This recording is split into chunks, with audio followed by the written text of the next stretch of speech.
live and on air. Well, maybe Woohoo! not on air. We're live. We're live. All right. I guess we're as live as we can be. All right. How's it Welcome. going? It's going good. Welcome to another session that I have. Have you listened to any of the ones that I've done before? I have not. Oh, well, I mean, But I'll listen to this one yeah, you got to. and find the others. Jeff Miller, how the heck are you, sir? I'm doing well. What's happening in your life? Lately, I'm coming up on the big number 61. The big 60. Okay. No, 61. Oh, 61. 61 in 10 days. Yeah. So keeping active. Cycling is my favorite.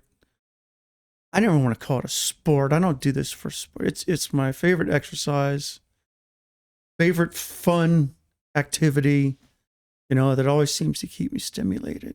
Yeah. When did you discover you liked it so much? When I was on the training wheels at age 5. Oh yeah. My dad had me, in Ohio. This is where I lived as a kid.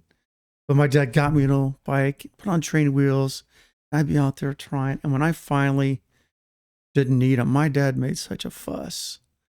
And man, I was king of the world, man. A kid, I was 5 riding the bike. So your dad taught you how to ride a bike? Yeah, he did. And What was your dad's name? John. John. Okay. John, yeah. And interestingly, he rode with me only one time ever, I think. Really? But that was after we moved down to Miami, Florida, where I grew up. Okay. And of course, I got down there when I was like age 8, got a cool yellow bike with a banana seat. Yeah. It had, the first one had a derailleur on it, 3 gears, I guess. And I rode that one until it got stolen. Oh. But the kicker, when the love for cycling came on, I guess I was around 13, 14, and I grabbed my mom's old navy blue, bike, no top tube. Okay. So it was you could tell this was a woman's bike. We call those step through frames now. Step through frames, yes. But the cool thing about it is that the handlebars were perfect to have a buddy sit up there. So nice. we didn't need a car. This is before a car, 3 years before I started driving a car. And we would get on there and we would cruise everywhere, especially at night. And that's how we would attempt to, knock on somebody's door and take off running to the bike. And then I'm the one who would do all the sprinting. And my buddy would just hold on for dear life. Oh man. So that's when I'm like, bicycling is fun, man. Wow. That's a fun story. So your dad taught you how to ride a bike? He did. And then maybe once or twice, I live right near a big lake in our neighborhood. And he only rode around maybe once or twice with me. He and my mom were not physically active. Oh yeah. What line of work was your dad in? My dad would have called himself a bookkeeper. A bookkeeper. Okay. But he was a vice president of finance for the second largest bakery in South Florida. Oh. So he was an accountant, but he was so humble. He would only call himself a bookkeeper because he only got 2 years of college. Business college, they called it back then. And my mom's occupation was the exact same, but she worked for a multimillionaire farmer in South Florida. So both of them were what they would call bookkeepers. Your dad, he was he knew about dough, both. He did. Both the moolah dough and the bakery dough. Now, they both grew up really poor. I mean, my parents were really poor. And so from a young age, it was work hard, invest, save. That was my dad. That was my whole message from my parents. Work hard, invest, save, and be wise about the use of money. Of course, you're going to spend some for fun things, but be wise about it. When I was in college, my dad's phrase was study, budget, study. I did neither of those very well. I did, fortunately. I was really well. Yeah. I didn't live outside beyond my means at the time, but it stuck with me. And the investing part, I guess, is what I worked at. And if I couldn't figure out where to invest, I had a good financial advisor.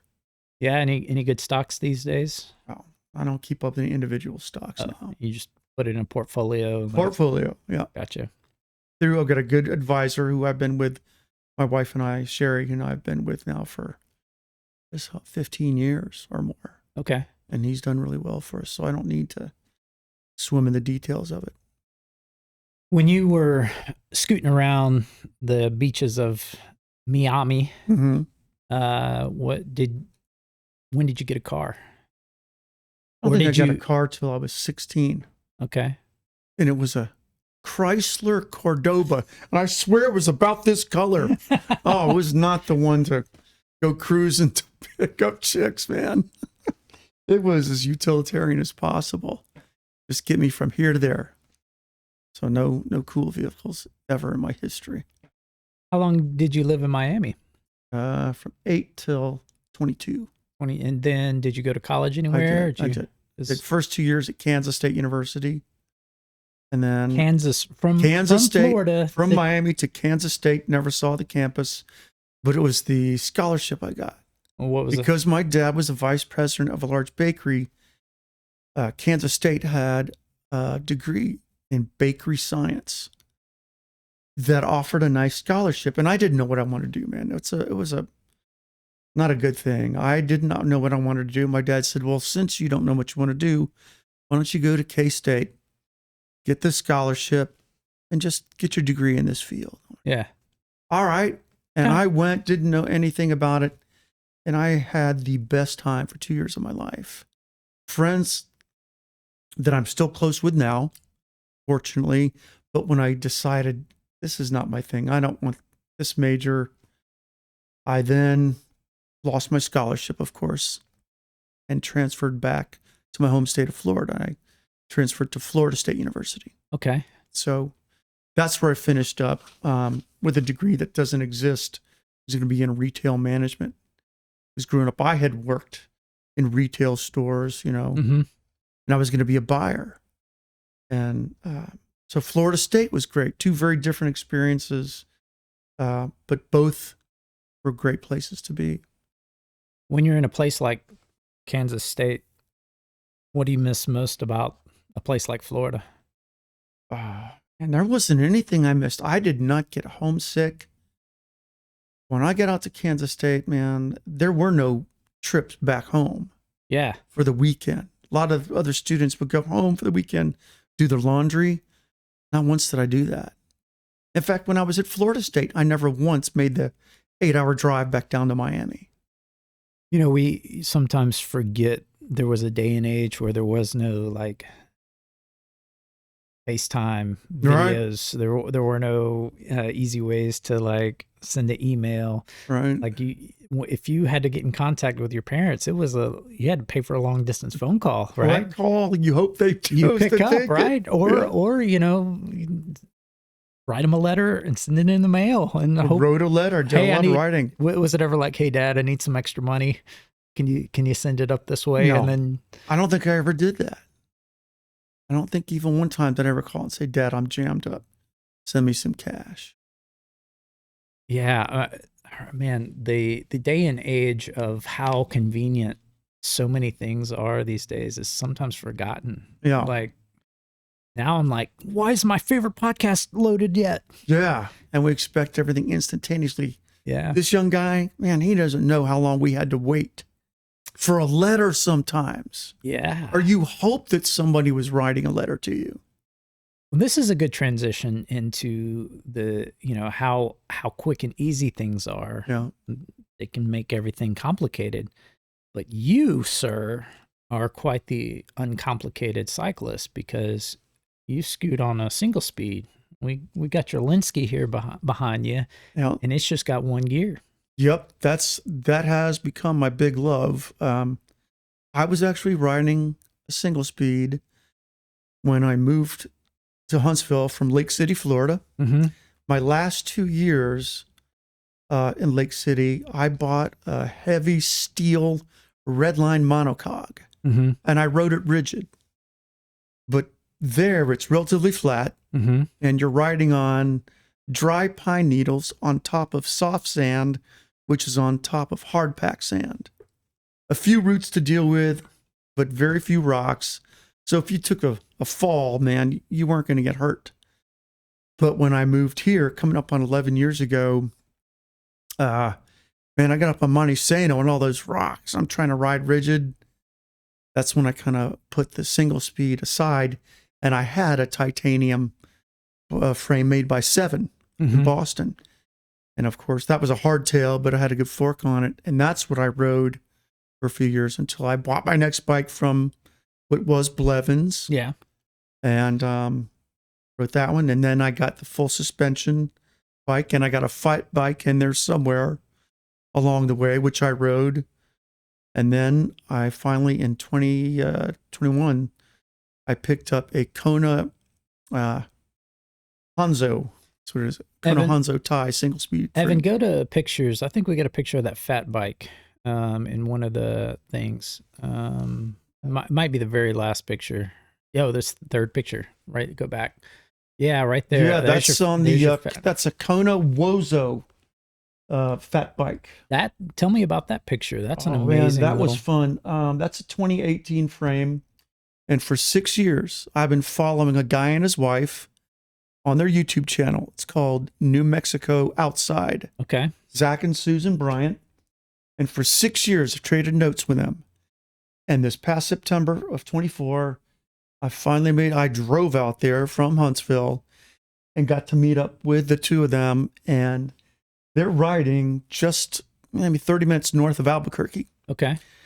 And the closest little town is Rio Rancho. But this is the Mariposa Fat Bike Trails that the two of them, created a whole lot of it. But this is called an arroyo that you ride in. There's a lot of that you're doing on top of like sand dunes. Yeah. But then the trail goes down in between, like we just saw. And that's where you have flash floods. That's where the water goes flying through. Who took the picture? Because that's a fun little shot there. Zach Bryan. Was he standing on the side, or was that like, did he have a camera on the back? If you check out New Mexico Outside, he does the most incredible cinematography. It's so clear. His great use of his drones. But that day that I was riding with him, he had his iPhone holding it kind of behind his back. Oh, that's how that happened. Gotcha. He's kind of just riding ahead of me. Nothing sophisticated. I was like, God, I can't believe it was that smooth. That was a great ride out there. You look like a total pro on that picture. Yeah. I also had a nasty fall, and I fell onto a juniper tree. That's why I got the nasty wound on my leg. It's not the most painful injury ever, but it bled for 3 days. Oh, ouch. A juniper tree spike. Did it just poked you then, huh? Right to the bone, yeah. And it took 3 days. Wow. To stop bleeding. That's what actually happened. The story I tell is a gunfight downtown Albuquerque. I always tell people after a night of hard drinking. Yeah, there you go. It's either that or ninjas attack me in the middle of the night. I got nothing glamorous. I fell sideways when I lost momentum onto a juniper tree branch. So you've traveled quite a bit to do some fun little races and events here and there. Yeah. Is there one that stands out that's your most favorite? I don't know if I have never done an official mountain bike race. The racing I've done all cyclocross, which is basically an aerobic sufferfest. Yeah, cyclocross. If you're trying, it's pretty rough. Now, I've done one of those in years, but the mountain biking became a love simply because my neck started giving me problems when I would do just road cycling. Mm-hmm. And I love riding. You know, we got the Greenway here in Huntsville, which I love riding on. Yeah. But once I get off road onto the dirt and on pine needles or whatever, off pavement, I just love being outside. And the knobby tires, the maneuvering or on a trail as opposed to just being on kind of speaks pavement. To you. Yeah, I like darting in between trees and attempting to make it up through a rock garden. You know, as I'm climbing, attempting, I said. Sometimes I make it, sometimes I don't. That's fair. I mean, everybody who rides, I think, just find your groove and what works for you. And sometimes, you know, especially when I'm mountain biking, which is few and far between because I'm so allergic to poison ivy, but I'll come across some like little downhills and I'm like, not today. I'm gonna walk this one. I don't want to visit the ER. I've got Yeah. no pride. I'm not gonna, hurt myself physically just Yeah. to overcome how prideful I am. So Yeah. yeah. I'm with you on that one. I fall enough as it is, and usually it's not an over the bars. Usually not. It's more of lose momentum, topple over Yeah, a little. and off the side of the trail and start to go down the hill. It's usually something like that, but occasionally I'll smack myself good. For me, it's always when I'm like, oh, I'll take that line, and then at the last minute I'll change my mind, and then I'm like, oh no, I'll take this one, and that's when I usually mess up. Yeah.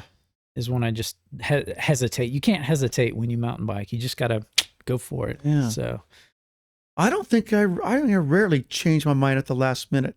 I might decide approaching a particular, or maybe a rock garden or hill. Today, I'm going to take this alternate line. well, for me, it's always like, which one's easier? I want to take the easy one, and Yeah. then that's when I second guess myself. I don't necessarily do that. Sometimes I'll say, let me see if I can make the harder one.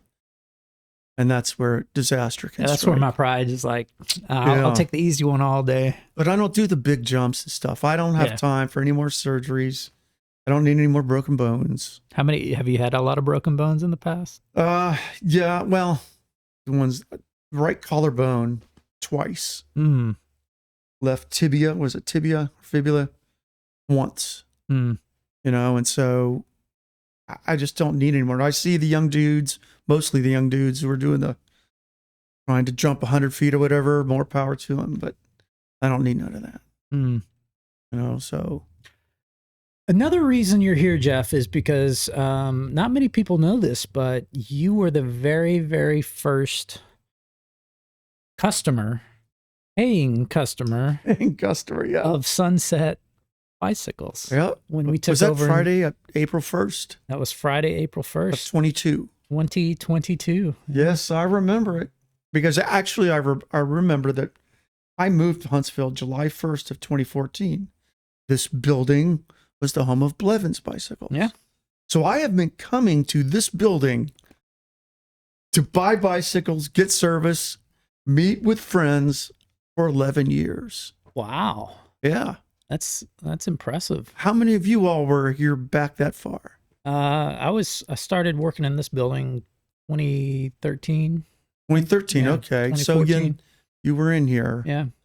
And I came July 1st. And right away, I brought the first bike in, which was my single speed or my 7 when I started to ride. When you transferred up here during that time, what was the biggest difference other than the terrain that you noticed about the cycling scene? I don't know that. Well, down there really was no group to ride with. Yeah. And I rode by myself 99% of the time. I still do. I've never had a particular close buddy who wanted to ride as much as I did where I wanted to ride. Do you force your buddies to also ride single speed? Maybe that's it. No, I don't. I do have one down there in North Florida now who I have ridden more probably than with anybody else. But here it has been maybe once or twice in the 11 years that I've said, hey, let's meet up at the parking lot and go ride together.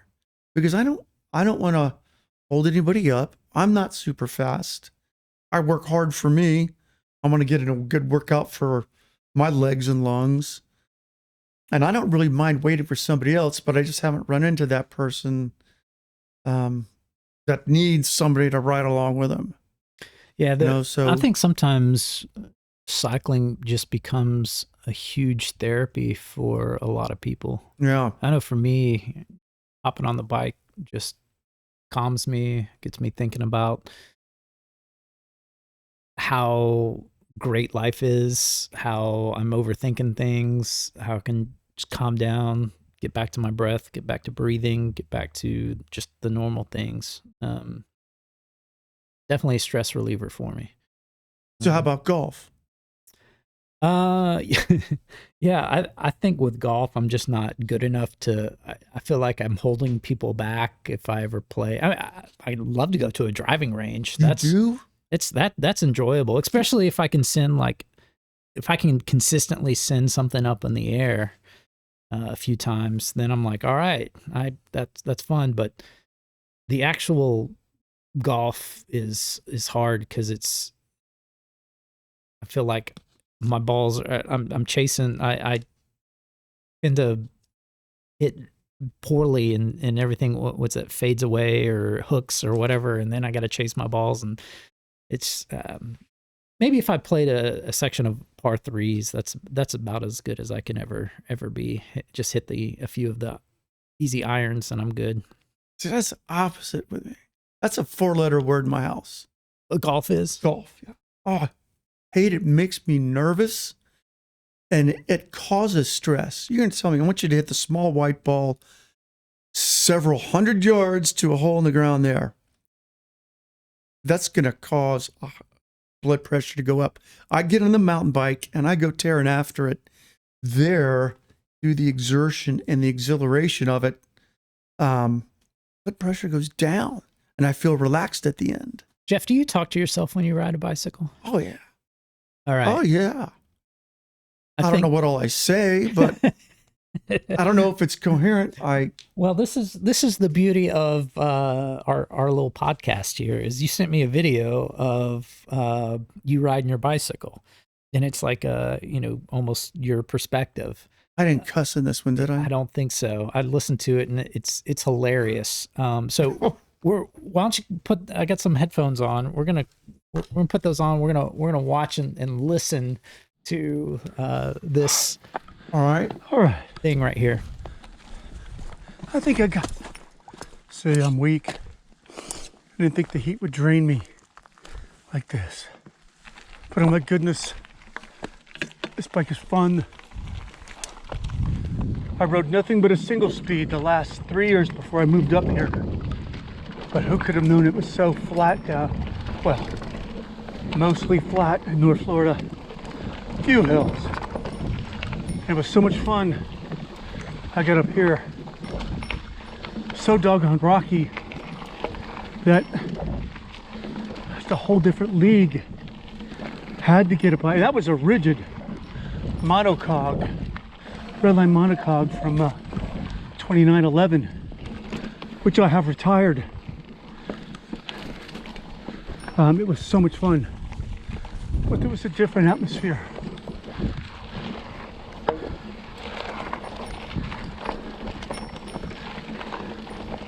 Very few single speeders up here.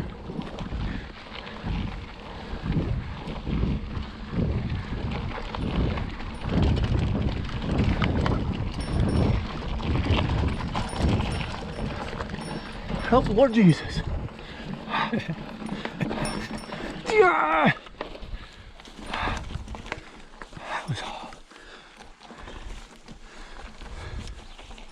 Some of you might be old enough to remember the band called The Cars from the Back Bay of Boston. A hit song called All I Can Do. And that was all I can do.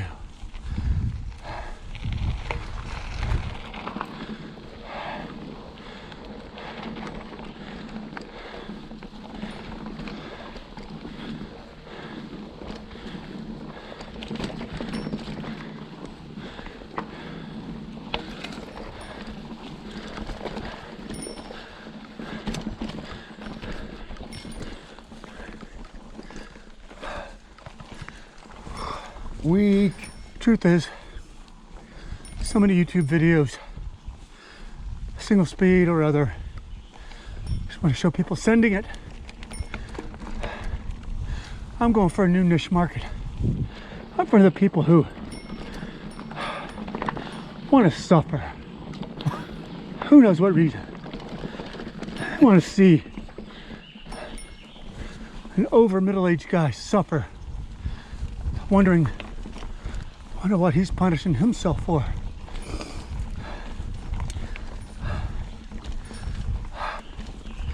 What did he do? He's out there punishing himself willingly. Must have done something horrendous. Well, I got a bell. Can you hear? Yes, sir. Fabulous, thank you.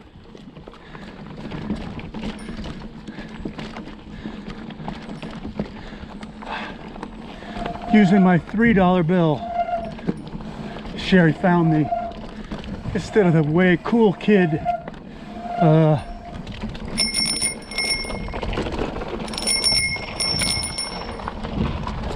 Can I climb this little doogie of a hill? Oh, these little, yeah. Sometimes all it takes is to hit one of those, just the wrong angle, and you're done.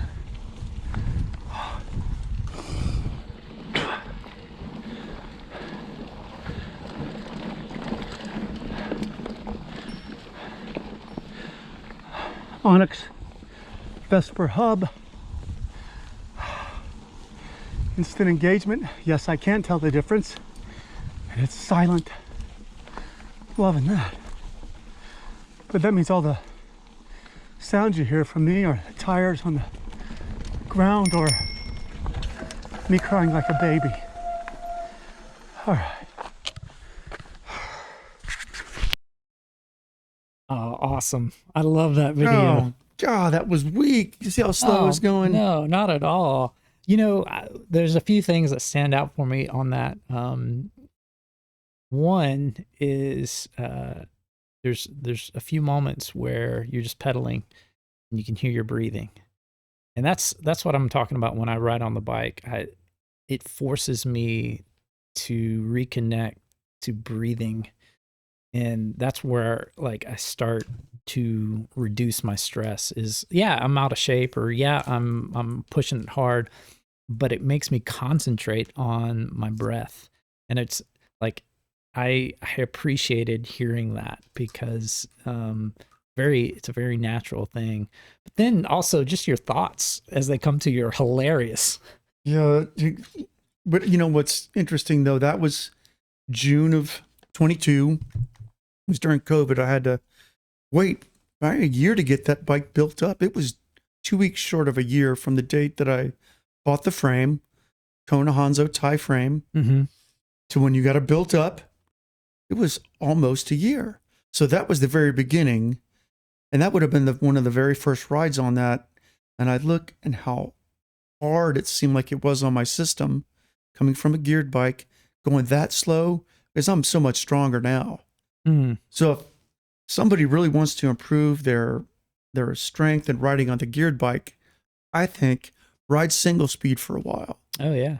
Yeah. And for sure. Because you look at a hill and you make the determination, you know, I don't have an easier gear just to drop to and get lazy. You're going to charge that hill, or maybe you decide, and it's okay to walk, get off. You know, you can't make it, get off and walk.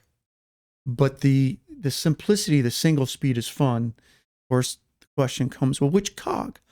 Well, there I'm running a 32 tooth chain ring, and the introduction to single speeding, usually you're doing a 20 tooth cog, right? So that's what that was. And I rode that 20 tooth cog, and it's a great fit for Monte Sano and these steep hills and sections and rock gardens. Punchy climbs. But I guess it was last year that I finally graduated to the next junior high school, you know, cog of 19 teeth. Yay! One less tooth. It makes such a difference. Yeah, man, gear ratios can be the night and day difference of a great ride. So, and a statement among single speeders as well, it's always going to be the wrong gear. So you mentioned someone bought you a $3 bell. Sherry bought me a $3 bell. And who is Sherry to you? Sherry is my wife. Yeah. All right. Shout out to Sherry. She saw all this as we were dating for 2 years. She's like, oh, this guy really into bicycles. And she was there when she saw me order my custom 7 titanium frame. She saw the price tag on it, and I think she went, bicycle? Right? And then when I got ready to propose to her, I said, be smart, man, be smart. You gotta get a ring. You gotta spend more on that ring. And I cleared it by $500. I spent $500 more for the ring than the bike. Wow. And so it worked out well. So she knows that I like to get out ride, and I need to. It's like one of the episodes from Seinfeld where Kramer complains about having the Jimmy legs. You know, he's running at bed at night, and if I don't ride enough, Sherry will say, "Look, get on your bike, go for a ride because you're running. You got the Jimmy legs. I can't sleep. So go ride the bike, man." So I'll do it. Wear myself out. Well, thank you, Sherry, for letting him ride his bike. Who knows what kind of man Jeff Miller would be without the bike? Yeah. Well, that's great. What you mind sharing line of work that you're in? What? Yeah, I'm retired. I guess officially, I retired on May 31st of last year. Oh, I didn't know this. Yeah, and I had been with a Christian missionary organization where I was like it's called a mobilizer, a recruiter of college age people, like 18 to 24-year-olds, Evan, who many of them have gone on mission trips to other countries, and they enjoyed it, and they start thinking, hey, maybe I want to be a missionary for the rest of my life. Yeah. As in move to another country. And the organization I was with, Cafe 1040, we say, it's great that you're excited, but hit the brakes. Come overseas with us for 3 months. We have a couple of different locations, North Africa, Southeast Asia, going to be open, and Europe, and another one, Central Asia. And the program is set up for them to go over and learn what it's like to live on another continent, in another country. Wow. Because a 1 or 2 week trip is not the same as living someplace else. And it goes back to the bare basics. Day one might be, you're going to learn how to wash your clothes by hand. Mm. Most of them have never done that. And they do language acquisition classes. They learn about local culture and history. And of course, they stay with a local family for part of the time. But at the end of 3 months, most all of them say, yes, this is what I want to do, or yeah, it's not for me. Not for me. Not what I thought. I'm too homesick. Did you ever participate in the program, or did you just only? It didn't exist for me to do it for 3 months with that organization. I went over with Cafe 1040 for 2 weeks in North Africa, which was awesome. The 2 weeks felt like 2 months to me because it was so packed. But in the summer of '86, I spent 3 months in the former Yugoslavia doing basically the same thing. So that was pretty eye-opening. You know, the United States is not the center of the universe, and other people have different ways of thinking. Still love the United States. I still think it's best of all possible options with all of our faults and all. There's no perfect place. My traveling's been very limited, but when I have gone outside of the States, I'm always on the lookout for bicycles and bicycle culture. What has been your experience when you go to another place and see how the bicycle is infused into recreation or transportation or commuting? At the city, when I can't mention where the city or the country that I was in North Africa, scooters were really commonly used. Oh, really? Motor scooters, right? Motor scooters. And one day I was walking down the street, and this dude came flying through. He was wearing bright pink jersey and shorts, and he was on a specialized bike, I think. That dude, I'm telling you, was going 60 right down the street between the carts being pulled by donkeys with fruit and chickens on them. I thought, this is so out of place. But every now and then you'd see somebody riding a bicycle, but I haven't been to the other locations where bicycles are much more common.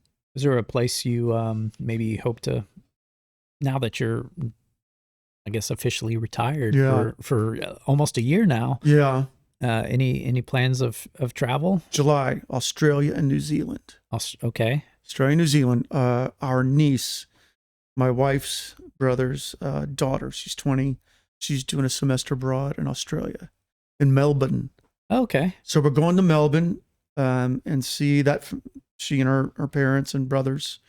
for a couple days, and then they're going to go on and do their thing, and we'll go on and do our thing in Australia and New Zealand. Okay. But when that's done, then the next place I have in mind is Peru. Peru. I'm learning Spanish. Sherry and I are learning Spanish together, or I should say, I'm relearning Spanish. I've never really practiced it. Oh, okay. So that's what I'm spending a lot of time doing, listening to podcasts, watching videos. And that's exciting. Yeah, learning Spanish. Now, and when I'm not doing that, I'm also American Sign Language, because my hearing is still going down. Yeah, so you've been in ever since I've known you. You've kind of mentioned that a time or two. Yeah. You mind chatting about that a little bit? Yeah, it's just in the family, the hearing loss. So it's a genetic disposition then? It was holding steady, but one day I went to a gun range, just one. It was not my own equipment. I had to borrow hearing protection. Just one shot was all it took, and it really rung like a bell. And so that's when it really took a dip. So I've had hearing aids since January 2021. Was it the gunshot that kind of Yes. really instigated That's it? what they believe, yeah. Oh, wow. Was it So just I had been holding steady. I had a hearing loss, and then it went on down a lot more. was it just one ear versus the other, or was it My Okay. right ear is the bad ear. okay? So they're both, it's down overall, but right ear is the bad one, especially. How does that feel, or what do you think about in terms of, I guess, I don't know, as I'm getting older, I notice, like, wow, I used to be able to ride those 20 miles at this pace and the speed and didn't bother me. Now, wow, this taking a little bit longer for me to recover after those 20 miles. How is something like, hearing loss kind of affected, I guess, your perspective of aging? I knew that on my dad's side of the family, my dad had hearing loss. He had hearing aid. Two of his brothers did Mm-hmm. that I knew. Hearing loss, that was significant. I thought as a kid being around them, I thought I'm really having to repeat myself. Other than that, it doesn't really bother me, but the hearing aids have been good. It supposedly prevents part of your brain from, the doctor would phrase it, going dark. Oh, yeah. Start using hearing aids, right? So I did. The irony of it is that though I can hear better, like this situation, loud sounds bother me more. Okay. And so when I step outside the building right now, and I'm in direct wind, I might have to turn them off. So when I'm on the bike, this is where it comes into play on the mountain bike. One of the first things I do when I set off from the truck is turn the hearing aids off, because the wind, It's you. it'll drive me nuts. And I've got an Onyx Classic hub, and I chose that hub, though it's heavier, because it's silent. And what happens is I can't stand, because, most hubs, zzz, Yeah. like the Hydra i9, can be so loud when you stop pedaling, that'll drive me insane. It sounds like murder hornets chasing me. Gotcha. Wow. It's so loud, zzz, that will drive me nuts. So this hub is silent, and all I hear basically is the tire rolling over the rocks or leaves or whatever. That's great. Now, so that's the positive. But then the downside is if the bike starts having a problem, you guys might be able to hear it. I may not hear there's a problem going, hey, there's ear leaking, there's air. You should be able to hear that, or something wrong with the brakes. And then sometimes I feel like my mind's playing tricks on me. I'm like, what do I think I'm hearing? I don't know. Is there a problem with the bike? And I'll get off and look. There's nothing that I can see. Is there anything else in your life that you've had to alter with the hearing loss? No, I don't think that I'm ever going to go completely deaf, but it inspired me to start learning sign language. Yeah. And the challenge here in Huntsville or in North Florida is nobody to practice with on a regular basis. Right. Because it's visual. I mean, it's not just what you're hearing. We can not even look at each other and have a conversation. You got to see somebody. Well, that goes back to the other point. Nowadays with technology, I think there's a lot of programs where you can FaceTime. You can, and I did that. But sooner or later, I think it's best that you get somebody in person so you can see them from the top of their head down to their waist. Certain gestures will Cheers. go within that range. Now, those who are seasoned speakers might do it all right in here, but a lot of people will go farther up than what you would get on a Zoom, for example. Do you hope to be pretty proficient with sign language, or No, that kind of is fading since I know enough probably to get thrown into jail, but not enough to get out of jail. It's the same with Spanish at this point. I can get tossed into jail, but not talk my way out of it. See, I'm at that danger level. Jeff, I have a feeling you could probably talk your way out of anything. Flash some cash, man. I'll get you out of most anything, you know. That's awesome. Maybe I would call one of you guys. Have you ever been in jail? No. That you want to talk about? Nope. Okay. Just a hate for the color orange. There's a reason they wear it in prison. Hey, I'm telling you. Evan, go to the pictures, and you hate the color orange. Yeah. Go to that picture where he's got the stripe on his chin. I want you to talk to me about one, that, but also two, how much you hate the color orange and why. That is a reminder to myself that when I get out there on the bike, it's not just purely having fun. It's about putting in the work. That's as much as I can say about that because my wife doesn't know the whole reason either. Oh, okay. Yeah. Why it's that particular color. Somebody's going to figure it out someday. But there is a reason. It is a reminder, put in the work. Because, you know, as you're aging, supposedly you got it.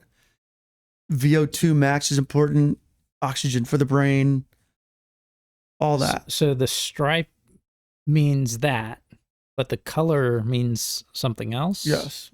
Okay. No. But no one really knows that except for you. Sherry doesn't know. So, okay. She'll just go, that's his deal. So the color blue in your life has a deep, deep meaning for you, but you don't really quite share it. Right. Okay. I'd say so, yeah. Other words, it's is there a reason? My favorite color. Is there a reason you don't like orange? Yeah, it burns my skin, particularly orange, and then right behind it is yellow. And clothing just drives me nuts, and I think it goes back to a childhood memory of my mom dressing me in this hideous orange shirt when I was 5. If she'd put me in that shirt too frequently, it drove me nuts. I hated it. So that was the beginning. But now when I see it, like the University of Tennessee orange. Bothers you to know. Oh, that's prison. That's prisoner orange. Gotcha. There's a reason they wear orange in prison. Well, one of the things that, there's a reason they wear orange. One of the things that you've always kind of bugged us about is the fact that Sunset Bicycles logo has pretty much a lot of orange in it, along with red and yellow. Yeah, but red's okay. Red's okay. Red's okay. Is yellow okay? No. Okay. Yellow's close behind orange. Well, what we did one year, pretty much within the first year, because you bothered us so much about the color, is we created a special logo, which is the inverse of, our logos. And Evan, if you'll go back to the pictures, and we've got one. Have you seen this, Evan? Because it's the most gorgeous shirt there is. Yeah. Go this one right there. Right there. You betcha. That shirt right there is the Jeff Miller shirt, basically. We did the inverse of that, of the Sunset Bicycles logo, which basically is all shades of blue. We just inverted it, and that's what it came out with. And we have special water bottles. Yep, got one. Evan, if you want to go grab one real quick.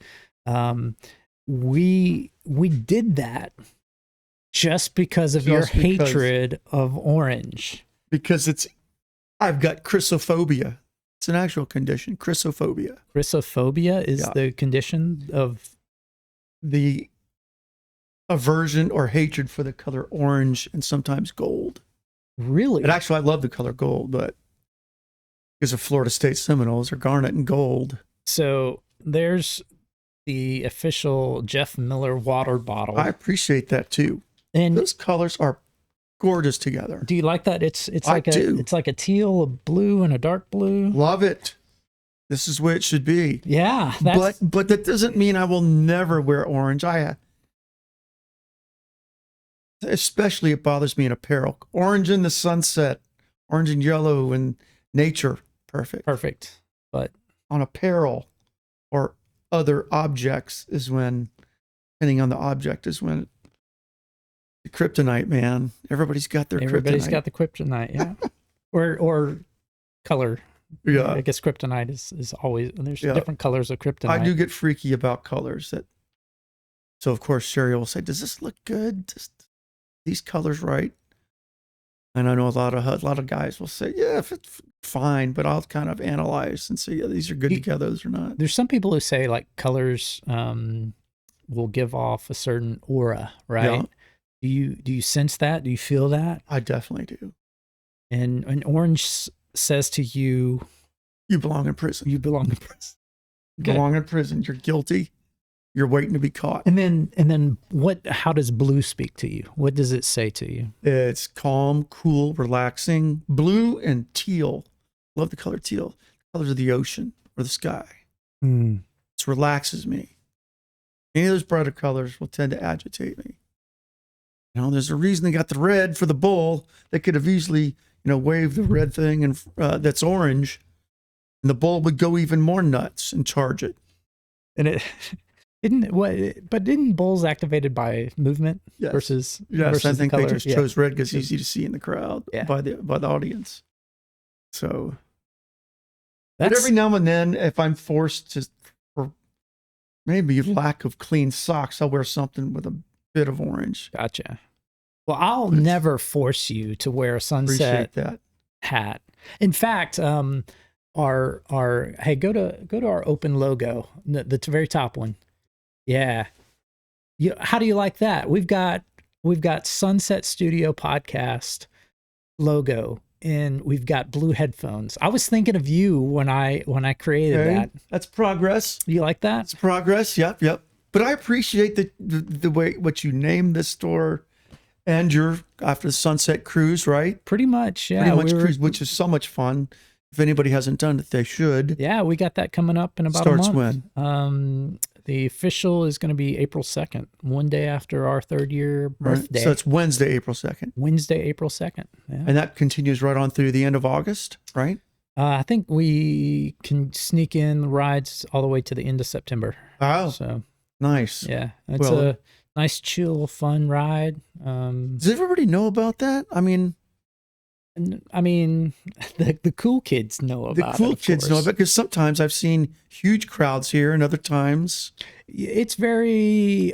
Sometimes it's schedule / weather dependent. So the weather dependent. There's some times in the middle of the summer you can't get a read on whether it's going to be a downpour or just a flash rain, and it's a no rider left behind, easy chill ride. Yeah, it's loads of fun. I've done it a few times when I've been on the road bike mood. We need to get you out there a little bit more. I need to do it. Now, do you have a gravel ride? I got to work on that. There is a gravel section that we can do Down there by the river? Yeah, there's a little section that weaves on some kind of by some greenway stuff that we can hop off and do. And then there's another section that bounces along the Tennessee River there. That could be fun. It interconnects a little bit with the gravel, so we've had that option, but sometimes it floods, and so we can't use it. Yeah. So I still have never been down there. The little trail you're talking about, I think. Yeah, I don't think I've ever done that because I've been mostly, off pavement, one way or another. So Monte Sano is where I go to get the best workout.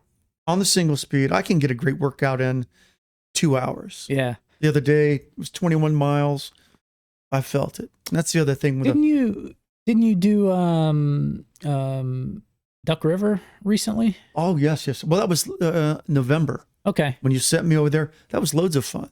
Yeah, that's a good little That is a genre good ride. That's right around 19, 20 miles. Yeah. Yeah. Have you done that one, Evan? Duck River? That is loads of fun. Going right around the fingers of the lake. And I think that's a really good one if you're wanting semi-technical, but you're trying to get your stamina and your endurance up. And that's a good little loop because it undulates just the right amount. yeah. You're around a river. Yeah, there are some challenging sections, especially when I rode it.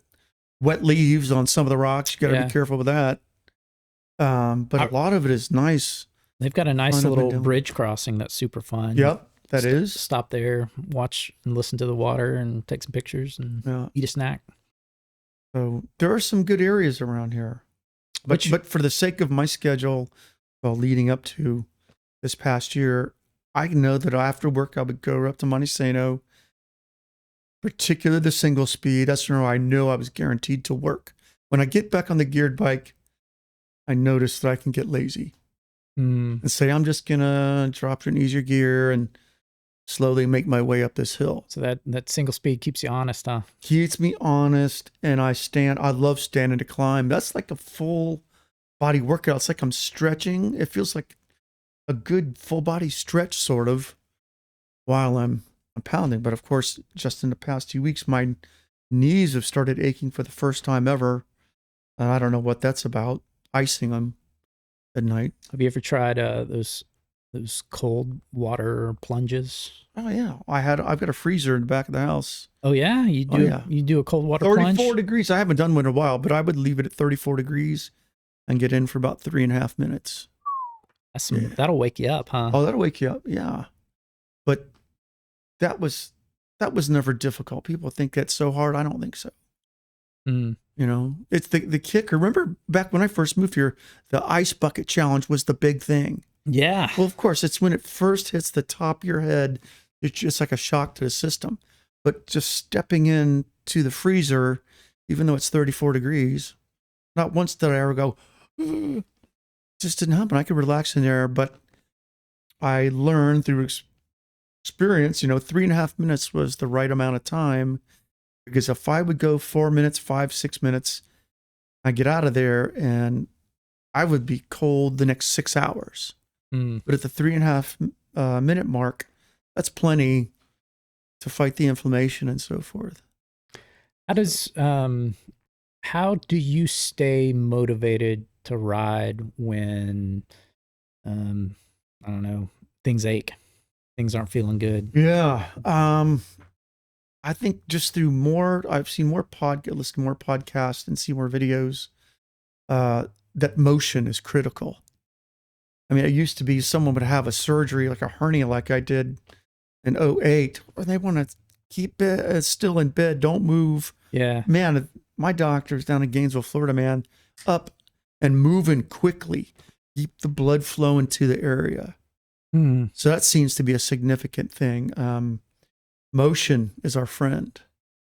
When you wake up in the morning, are you jump right up out of bed as soon as you wake up, or pretty much? Yeah, because you always seem, every time I interact with you and you come in, I mean, you're on fire. You're ready. I'm usually I get up, but I take the dogs out first thing. But then I'll do dynamic stretching. I'll do that just to get blood flowing, as opposed to static stretching after I've exercised. Where really do a quadricep stretch or, those typical.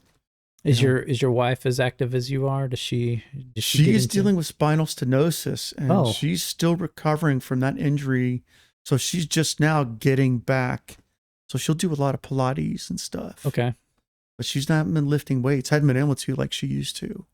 I didn't ask how you guys met. How did you guys meet? We met at church in Atlanta. Oh, okay. Yeah. We went to the same church, and one of our good female friends introduced us. Awesome. Yeah. Was she as active as you when y'all met? She was doing a lot more weightlifting. Okay. But she's never really been into cycling. We have done it a few times, but I think now with her, it's about neck position. If she could get on a bike fitted so that she can sit upright as much as she thinks she needs Needs to to and be. feel comfortable, she'd do it again. That's understandable. What activities do you guys like to do together? Remember, our favorite is skiing. Oh, We okay. haven't been able to do that in a couple of years, but we love the snow ski. She's good, and I just have fun. Um, Or you stay on the greens and the blue. no, I go out, well, blues. I don't want to do the blacks, but favorite place is Copper Mountain in Colorado. Okay. And you know something's going on when you go for a couple of years in a row and you have returning ski instructors. And when one of them sees you and goes, "Hey, good to see you back this year. You know, me and the other instructors have got a nickname for you." "Oh, really? What is it?" "We call you Snow in His Pants. That's our nickname for you, Snow in His Pants. Good to see you, man." Jeff, I've never said I'm good at skiing. I said I have fun doing it. Jeff, I have a feeling no matter where you go and with whomever you interact with, you create memories for them. Probably. I hope most of them are good memories. Oh, heck yeah. You're like, we love when you come in. You have a story for us. You've got a funny something, a saying, illustration, an event that happened, and you got a great story to showcase with it. I'm glad, because you guys aren't just the place I go to do business. I see you guys as friends. I think that for most bicycle shops, if they've got a half decent attitude, I'm talking about the owners and the staff, people want to come to a bicycle shop. Yeah. They see it. This is a positive experience because bicycling is fun. And I go to get to know this crew and they help me enjoy what I love doing. Yeah. I mean, that's actually the reason for what I'm doing now is so many interactions with people and a bike shop really, I think, does a really, or tries to do a good job, no matter where they are, to create some form of community. Yeah.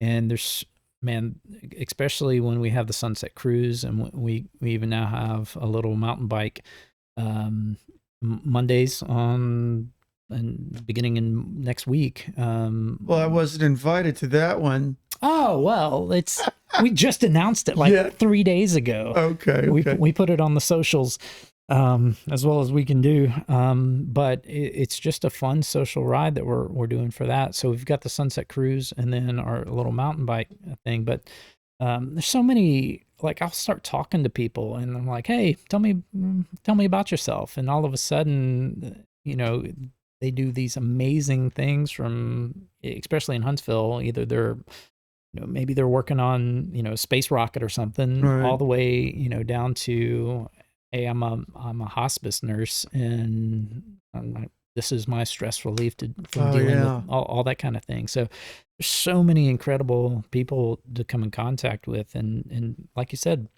bike riding's fun. It's fun. And the other thing, remember in November, the Friendsgiving? Yeah. That was such a great, fun event. Now, Sherry came to that one. And afterwards, she goes, "That was so much fun." That's the positive vibe that's a potential for a bike shop. I've been to a couple shops where I think the owners were just disinterested, and I never could figure that out. I mean, it could be stress, you know. It could be owning a stress. business isn't, you know, all it's cracked up to be, Yeah. and you gotta always find ways to try to cycle and get people in through the doors to sell things and make money and provide services and everything. But, you know, at the end of the day, it's most bicycle owners got into it because they love bicycles. Yeah. I mean, for me, it's home. And when I get on a bike, when I ride, even if it's a short jaunt, How often do you get to do that now? well, not as often as I probably should, but definitely wintertime always is a break for a few reasons. But man, riding in the cold always gets me. I've got to force myself to do it, and it's just about layering up. But man, when it's nice out, I would love to be on the bike every day if I can, and definitely try to hit the weekends, and then midweek is always the Sunset Cruise. So I'm 3 to 5 days a week during good weather. And Do you ride the trainer indoors in the winter? No, I hate the trainer. Oh, I get bored. I can't take it. If I do, it tops an hour, and I got to be watching a show or something. Yeah. I only get on the trainer if I'm training for a big event, and it's just like an alarm goes off and like get your butt on the trainer. Yeah. But it's not fun. You're going nowhere. All you're doing is cardio, and that's just boring. So, what's your temperature cutoff? If it gets to 40 degrees, you won't get on the bike, or? No, I think it has to do with. I think sometimes it has to do with wind. There's when you get on the bike, and it's a certain temperature. I'm fine with it, but as soon as you start pedaling, you're getting a lot more wind chill, and man, that'll freeze you. And so you got to layer up, and man, it's just. And then all of a sudden you're shedding. Yeah, see, clothing. I did not do that. See, back last month on January 25th I did a ride in White Springs, Florida. Yeah. And there was half the riders of the previous year because it was about 32 degrees at the start. I wore a mid-weight wool shirt and then a light wool hoodie on top. That was it. Mm-hmm. I did have gloves and then the little tear open hand warmers in my shoes and in my gloves, because I said, dress not for how it is when I start, but how it's going to be 2 hours from now. Yeah. With the temperature. And sure enough, it turned out perfectly because by 3 o'clock it was 55 degrees. Yeah. So from 32, but in that first hour, I saw people tearing off their big heavy jackets and then trying to figure out, how do I carry it, for the next 30 miles or whatever. So I calculate that pretty well usually with what I'm going to wear. I think for me also with wintertime is we're deep enough into the South where it's almost seasonal. I mean, yeah. But I contribute so much to the shop and cycling stuff in the thick of the season. Sometimes I just need that mental break. So yeah. I've been getting into a few other activities off the bike that when I walk away from the store, I'm not always thinking about the bicycle. Bowling. I should take up bowling. Pickleball, is that the big thing? Pickleball, man. Pickleball is really fun. I've never done it. Oh, Still man. haven't. You just be prepared for an injury. Everybody I know who plays pickleball up past a certain age, it's just like, well, I tore my ACL. Just be ready for that. Tape up beforehand. Stretch. Don't hit too hard. Well, my other exercise off the bike now would be Krav Maga. Yeah. We got Claymore Gym down here. This is what I did when I first got it. First 5 years Isn't that here. pretty injury prone? I mean, that's It can be, yes. martial artist fighting. Yeah, you're gonna get your bumps and bruises, man. It's just like mountain biking. Only two types of mountain bikers: those who have fallen and those who are going to fall. Right. So if anybody wants to start mountain biking, well, I want to guarantee that I'm never gonna fall and smash my elbow into a rock. Then this ain't for you. Yeah. I don't think you're gonna fall to one degree or another eventually. But Krav Maga is Krav Maga. Oh, Krav Maga. Maga, MAGA. Oh, okay. Contact combat, or combat contact is what it means. So, do you do that often? Or you? No, I haven't actually done that. Practiced that in a year. But Claymore Gym, okay, is right down here on South Parkway, and Ryan Rushton is the owner, and he's got instructors with him, and he does a fantastic job. It's a great place. Whatever your physical activity is, you just step in there and do the best you can. The beginner's class, great program for kids. When you did that, were you doing it for physical exercise, or were you doing it because you wanted to, make sure you're ready for your next fight? That too, yeah. It's great exercise, and to be, because you don't strike me as a person who would fight somebody physically. Well, that's a good sign. I'm glad it comes across. If provoked enough, I know I'm a super nice guy almost all the time, but if pushed enough, I'm capable of. You put the dukes up. I can do it. Yeah. I But of course, I don't want that advertised. I don't want someone trying to provoke me. yeah. I like to love people. I practice the philosophy from Karate Kid Part 2, Mr. Miyagi's advice to Daniel's son. Uh The best way to avoid a punch, no be there. huh. Yeah. So Yeah, but sometimes that's my fighting style. sometimes you can't help it. Some people want to provoke. And you've got to be ready. Have you ever seen the interview with Jordan Peterson? Every man should be capable of great violence. Wow. Don't be a harmless man. A harmless man is just that. Be a peaceful man. What does that mean? It means you're capable of great violence at the appropriate time, but you've got that under control. That's a peaceful man. Wow. So a definite difference between peaceful man and a harmless one. Do you subscribe to any other philosophies other than Christianity?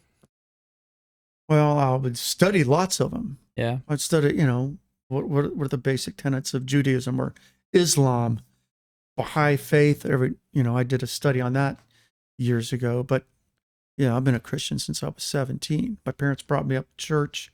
That doesn't make you a Christian. Because at 17, when I had an encounter with the Holy Spirit and I got convicted and convinced of the truthfulness of the Bible and that I was a wicked, sinning wretch and I needed to be saved. That's what I was sitting on the edge of my bed one night when I was 17. And I was like, I didn't get struck by lightning, did not hear any voices. It was an inner sense. You're guilty and you need to be right with God. And the only way that's going to happen is by faith in Jesus. And that was the start. I called my pastor that night, went to see him the next day. And that's been the journey. That's when I was 17. And in my junior year of high school. So there were some people who saw me and thought, oh, he's going through a phase. It's been one long phase. Yeah. That's still going on. And interestingly, it's like more and more I'm realizing I'm more aware of my faults, my sins when I commit sins. That's why I asked you when you were going to show that video that I didn't cuss in that, did I? Because I get mad at myself. I have a bad problem with self-directed anger. Yeah. And that's where I can let it fly sometimes. I typically don't get angry at other people. But just at yourself? Typically at myself, which ultimately the experts would say, well, that's actually a manifestation of pride, which is the big sin. Yeah. Well, that's the big sin. So that's almost the first sin, right? Is so pride. But as you grow in Christ, the Holy Spirit, you come to him as you are, and the Holy Spirit works on you and shows you, and you get refined, as time goes on. So I think do more things that are pleasing to God now than I did back then. But still, Apostle Paul talks about there being an ongoing struggle.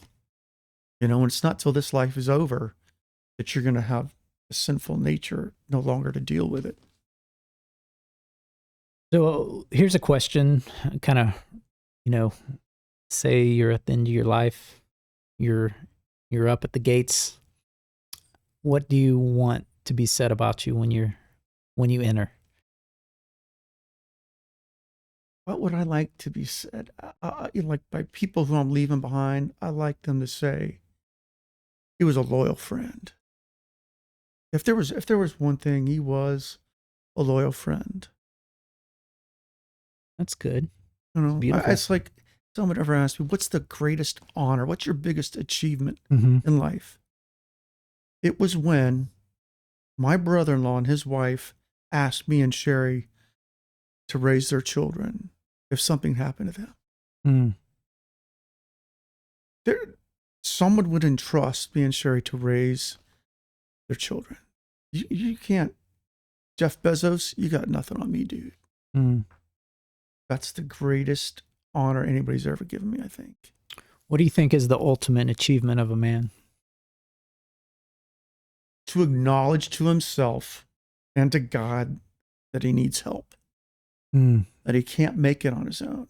And that's, what, of course, what separates Christianity from all other world religions. Ultimately, when you break it down, only Christianity says there's nothing you can do to help earn your way into God's favor.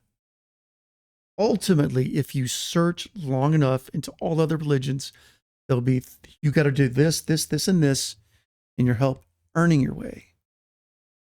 With Christianity, it's faith in Christ alone. It's like the thief on the cross. You know, what could he do except apply faith? And Jesus said, today you'll be with me in paradise. He couldn't do anything. He couldn't do good works. All he did was apply his faith because he recognized who Jesus was. When you encounter someone on the bike, on the trails, in life, how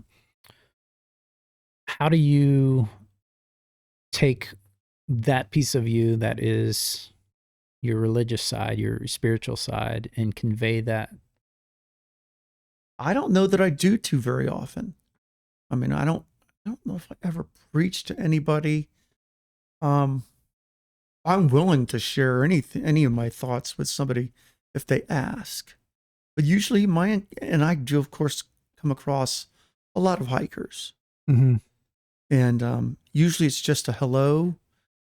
But I guess there have been a couple of occasions where I've gotten into a conversation with somebody. So having worldview thoughts, everybody's got a worldview. Yeah. Whether you intend to or not. I used to call it, what's your philosophy of life? Or what's your worldview is what I call it now. How do you look at life? How do you know what's right behavior versus wrong behavior? Well, we got to go back to something. You can go by, my case, Holy Bible, or you come across the person who says, I live by my own rules. Okay, is it wrong for me to punch you in the nose? Well, that's wrong. Why? I feel like it. In my book, it's okay for me to punch you. You don't like it, that's just your preference, but you can't tell me that I'm wrong. So you got to have a place that you start from, a rule book. But I never get into discussions like that with anybody like on the trail. I think one thing that you do amazingly well, Jeff, is you bring a huge positive force with you. Like every time you come into the shop, every time I've encountered you, I'm always left kind of amazed by your positivity and your happiness and your vigor for life. Yeah. You have this zeal. Every time you come in, you'll, hey, I'm going on this trip and we booked a place to do this, or we're going to go see, this monument and I've never been there before. And you talk about it with such enthusiasm that it makes me like, what is Jeff on today? He is ripe with some caffeine or well, there's that. Usually there's some caffeine in the system, but good. I want it to be, I hope I'm positive. I hope I can encourage someone else, make somebody else smile or laugh. That costs me nothing. Yeah, you do a really good job. It costs me nothing to say something to encourage somebody else. They may be having a horrible day. Maybe it's a great day and I can just add to it. But I get by myself and I have my moments where it's a wrestling match with myself. Yeah. But I'm glad I don't drag that onto other people. Yeah. I want it to be positive. Well, you do and awesome. All your crew, I like them all. Yeah, they're great people. I'm lucky that we have the staff that we have. They're all amazing people. It makes a difference. It does. Surrounding yourself with people who can support you, encourage you, call you out when you're wrong. It's very important. You hope they love and respect you enough to call you out when you're wrong. Absolutely. I hope they do it in the right way. Yeah, I think as long as it's done with the ability for both parties to learn from it and grow from it and get better, I think that's all you got to do. All right, so if you were to give somebody advice on three things in life. One, how to ride single speed, what would it be? Number two, if they were to travel the world, what should they be prepared for? And then three, how should they I guess approach life with positive attitude? Like how do you do that? Because you're always on this level. So three things. Well, How would you to ride single speed? Yeah. Be prepared to have fun, and on a single speed, you're not having to think as much. What gear do I need to be in? Mm-hmm. You just go out there like when you were a kid. You had a fixed gear bike or one with coaster brakes. You just go out there, point and pedal, Okay. and go have fun. But you got to realize you might have new stresses on your knees that you've never dealt with before. Yeah. And that you don't have an easier gear to drop down to, so you just got to go for it. And there's no shame in walking. I like the point and pedal. That's Point great. and pedal, Point go and pedal. for it. All right. Traveling the world. Travel the world. If you're going to travel the world, you got to be humble. You get into another culture, you're not the center of the universe because you're an American. And because they think their place is the very best. Right. In many cases, not all cases. Some of them are dying to get out of their country and get to the United States. But go with humility. Be willing to learn from them. That has been great for me when I've traveled to say, hey, I'm visiting. Can you teach me about your food or whatever it might be? Yeah. The history. That has worked well for me. I like that aspect of traveling. And the last one was how do you remain positive in such a unpositive world? I keep in mind that it's not all about me. Life is not all about me. And look at the things that are good. I mean, there's goodness, beauty, and truth. Those are big truths from the Holy Bible. And we've all got God's common grace. All people. The Bible says that the rain is going to fall on the head of the just and the unjust. And so that keeps me thankful. That God's looking out for everybody, cares about everybody. Even though some people are going to hate him right on through life until their death. But I keep in mind, what can I give to somebody today? Mm. But I don't want to be unfair with it. I have plenty of days where I'm pretty torqued at myself, and I do have to pull myself out of it. And it's usually when I get out of the house and it's don't go bringing my stuff on Somebody Brandon else, yeah. and Evan today. What can you do that's going to be encouraging to them? What can you do that's going to make them laugh? So it's a reminder, not about me. What can I do for somebody else? It's try to live selflessly. I'll put it that way. Awesome. Yeah. Jeff, I am so thankful for so many things. One, I'm so thankful you're our very first Sunset Bicycles customer. That was fun.